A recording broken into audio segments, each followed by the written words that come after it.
I've sat and watched that match. I actually watched it not too long ago with my son Dominic. And it's a match that I still learn from. And, you know, it's a match that doesn't get old. I truly believe that if there was no Eddie Guerrero, my career would have gone a different direction. 8 years after our epic Halloween Havoc clash, Eddie and I were on better terms, but still found ourselves unable to resist the friendly competition in WWE. Holding the WWE Tag Team Championships only drove us to wonder who the better man on the team was. We both held victories over the other, but the chance to meet at the showcase of the Immortals, WrestleMania, was something we couldn't pass up. For the first time ever, two tag team champions would go one-on-one at the grandest stage of them all. We both knew what this match meant to the other, and it's what made it so fun to go out there and try to take the glory for ourselves. With no hard feelings, of course.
You know, I've always said that it was always very cool to just compete against Eddie. With all the extra personal stuff, Eddie has always had my respect, you know, and a year removed from being WWE champions, everything he did was so flawlessly executed, like to the T. I knew this was going to be something special and another test that was yet to come.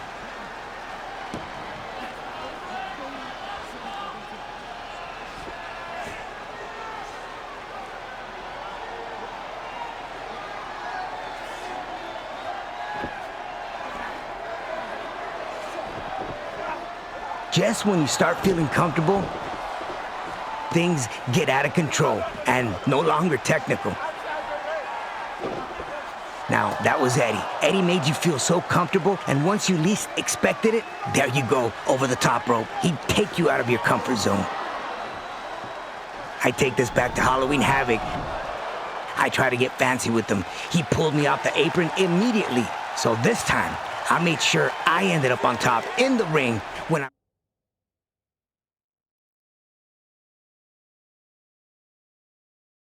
wanted to show off for a quick second. Live and learn, correct?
Eddie always powerful, and maybe this match felt a little different, but it was always the same old story.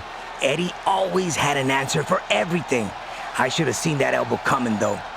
He caught me pretty good.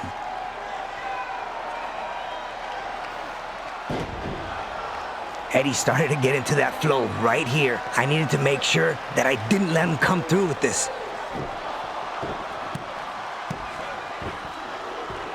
Now, I figured reversing the Three Amigos would shake him off for a second.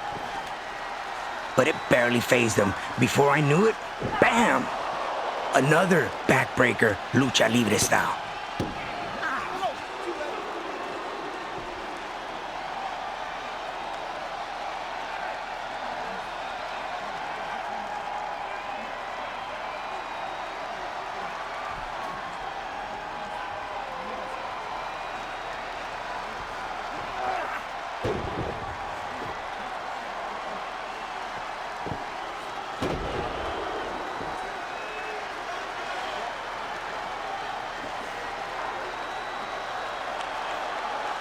I honestly thought that escaping the Three Amigos for a second was my chance. When I managed to whip Eddie into the ropes, I saw the opening and I took it like anyone else would. But again, always Eddie, he knew and had incredible ring awareness. Another backbreaker. I was really wondering if this was just not gonna be my night.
So it always feels good to hit the 619. But here, when I finally connected, it felt really good.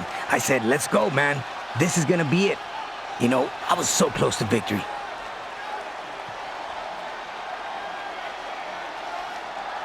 I'm ready for the springboard. I jump off the hook for the Rana, and what do you know? Eddie catches me with that powerbomb again. Just brought flashbacks. I've already been here. I knew what this was all about. So again, kickoff on instinct, purely.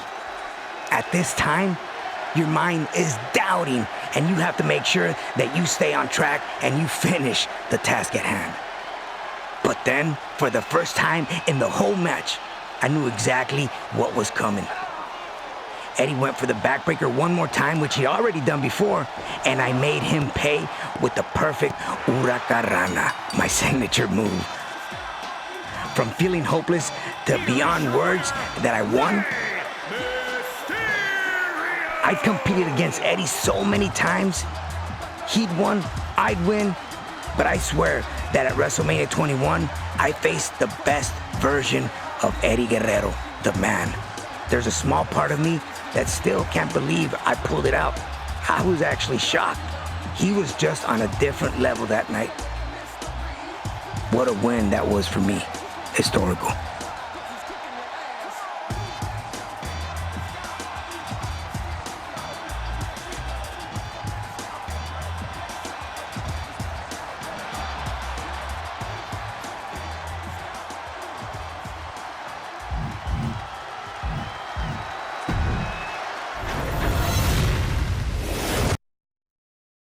Eddie Guerrero has passed away. Eddie was in the prime of his life, 38 years old, the prime of his career. So tonight, we celebrate the life of Eddie Guerrero. The toughest thing about this day was what we were all living, what we were going through. It was hard for us to accept that Eddie was no longer with us. Everyone was hurting. I asked myself, what would Eddie have done? And Eddie was all about the business. Whatever happened, show must go on. I did expect to wrestle Shawn one day, just not under those terms. One of the greatest legends in WWE history. He has a lot of respect for this business and for the superstars that are up and coming. By Shawn Michaels asking me if I had the energy and the courage to have a match against him that night. He didn't have to choose me, but he did because he knew that Eddie would have loved it. That speaks of the type of human being that he is. Losing Eddie was one of the most painful experiences in both my personal and professional life. The WWE Universe came together to pay tribute to one of the most respected and beloved superstars of all time. This was a difficult night for all of the obvious reasons, but we wanted to put on a show that Eddie would be proud of. I found myself in a rare one-on-one match with another living legend, the Heartbreak Kid, Shawn Michaels. Of course, I wanted to win for myself, for my fans, and for Eddie. And while Shawn was also grieving, I knew that he would still give me everything he had, just as Eddie would have wanted.